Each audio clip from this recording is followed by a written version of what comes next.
Let's just kind of start. I wanted to allow you to kind of introduce yourself for those who may not be familiar with your work. Who's Colby Brown, and kind of how did you get to be where you are now? Sure. So for those that don't know me, I'm a I'm a landscape travel and wildlife photographer, which is a bit of a mouthful, but I've been doing this for almost 15, 16 years now. I've been fortunate to work with companies like National Geographic and a lot of other big names in the industry. Right now, I'm a Sony artisan. I used to work with Canon and Phase One before that. And I realized early on in my career that I had a desire and a passion to kind of dive into a lot of different genres of photography. I like the challenge. I like the change. I like the contrast. There's a reason that a 8 to 5 or 9 to 5 job never really worked out for me is because I need constant change. I can't be doing the same thing all the time. So if I just shot landscapes or if I just shot wildlife or just did photojournalism or philanthropic work, I think I would get bored after a while. And so this kind of keeps my passion moving. And yeah, it's something I'm very proud of. A lot of people in my space in the industry tend to have been forced to specialize, which is great. I understand the concept. But for me, like I said, that desire to, every time I leave the house outside of 2020, it's for a different job. It's for a different project. I mean, even with 2020, I started the year off, trekking with wild silverback gorillas in Uganda for New Year's Eve, and then from there I went to Norway to photograph the Northern Lights and teach a workshop up there. And then from there I was doing, portrait work and street photography in Cuba, and then the world locked down. But that's like a really good indication of just kind of my typical, couple week schedule where I like to kind of bounce around and try different things. So it's kind of a long-winded answer. I didn't really get into how I got into photography, but at least talks about my desire to diversify my interest and learn from each of those different genres as well, which I think is a key element that at least has helped me not only be a better creative, but also learn in the process and learn from my mistakes from each of the different types of genres or interests that I've had over the years and let them kind of compound and those learning lessons to apply to different genres that I didn't think was possible or necessary back then. Sure. Yeah, bouncing around a little bit from week to week is, I would say, a little bit of an understatement for how you kind of set that up there. But I think that it brings up like an interesting perspective of just the idea that you can take multiple different styles and different genres, and you can kind of blend those together and come out with something that is, maybe somewhere in the same realm of like what you're producing. And I think that when I see like some of the shots that you had of Cuba and stuff, like I can see the same kind of through line of how you compose your shots based on like just like the cleanliness of the shot itself. Like everything has intention behind it, and it feels like it's very intentional in that way.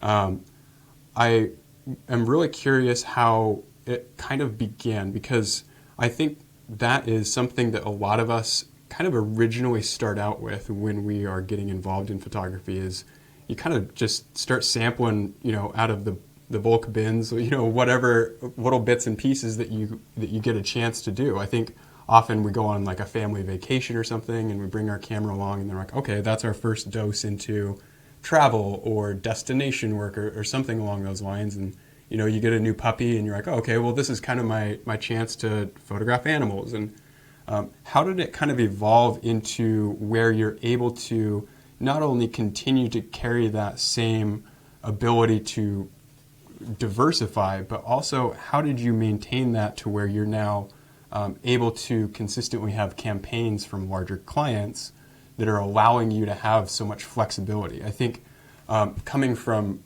my background of wedding photography, it's like if you don't niche down, like you're not going to make it.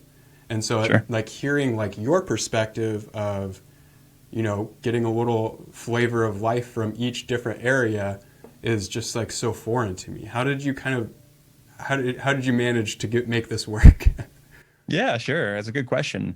Well, let's backtrack. Let's go to the initial, the first part of the question, then the second part we'll kind of wrap up with that. So the first part is like how I got into this. It's a similar story, kind of what you outlined as an example. I I'd always been a little bit interested in photography here and here, but not all that much, to be honest, until I took a family trip with my family to Hawaii and was able to experiment and play around with my mother's Canon Rebel at the time. It was right around the time when like the first Rebels came out that were affordable. And I kind of at least piqued my interest where I was like, hey, let me, give me the camera. Let me try to see what I can do. And it wasn't too long after that I kind of, I realized that I was getting addicted to this idea of travel and wanting to see more of the world. And so by the time that I graduated from college, I tried the 8 to 5 job. I worked in the hospital as a safety administrator, actually writing, mitigation plans for pandemics and stuff, coincidentally. And I just realized it wasn't for me. And I ended up moving up. I was living in Dallas, Texas at the time. I ended up moving up to British Columbia, Canada, where I'm a dual citizen, dual Canadian and American, and moved up there and just, came to the realization that I wanted to be back on the road and I wanted to travel and I wanted to find myself into places that I felt out of my element because I like that challenge. I like the contrast to my ideas and beliefs. And it was there during that kind of hiatus that therapy sessions of trying to figure out what I wanted to do with my life out of college that I realized that I wanted to travel and hey, maybe photography could be a cool way to make a few bucks on the side. And so I really just fell into photography. It was like, hey, I should buy a camera. I'm going to be traveling around or I want to travel around. Maybe these two should go together. And that kind of just snowballed everything from there. 3 years from that point when I bought my first camera, I actually ended up getting hired by National Geographic to help them develop some of their student expedition programs in Central and South America. I spent a year living down in the Galapagos in Ecuador, developing a lot of those programs, and that kind of gave me a bit more flavor for education.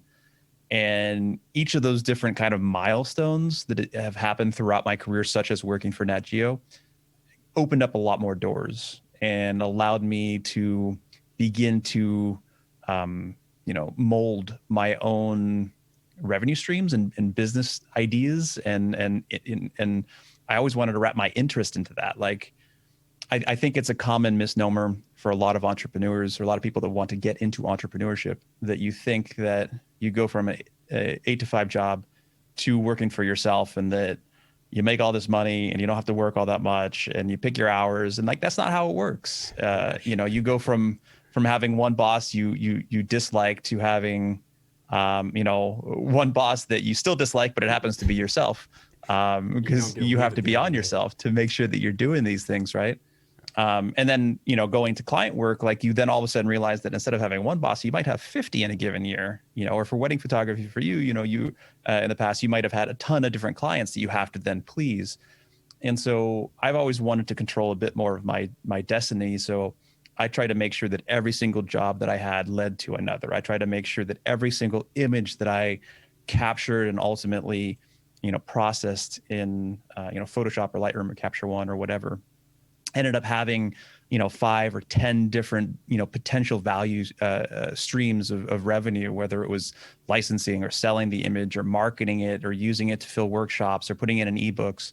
And so each of the different projects that I worked on, each of the different clients that I worked for, I always tried to make sure that they led to more and more work. And that has allowed me to have quite a bit of success over the years, which then gave me the freedom to craft my revenue streams exactly how I wanted them, rather than be tied into a niche, which, as you said, there's a reason that a lot of people do it, because I don't want to say it's easier, but it's definitely a path of least resistance, because you perfect something, you get good at something, you get known for something, and people come to you, right? It makes perfect sense. There's also freedom in breaking from those constraints, if you want to call it that. I personally do, and not everyone does. And trying to navigate those waters on your own, and assuming that you have a decent business sense and that you can be personable and you're not a jerk, which is an interesting tenet even in the photo industry or business industry, where it's kind of like rule number one: don't be an ass. It's as long as you have that, then you have the potential to make revenue streams out of almost anything that you do. And so that's kind of what I've done. I've I piecemealed it in the beginning. I kind of built on the foundation of successful projects and successful jobs. I made sure to make sure that every one of those career wins led to another. And then, like I said, maximize every single piece of content that I've ever created so that I can hopefully use it in as many places as possible and get the most value out of it. And then that will lead to another opportunity and so on and so forth.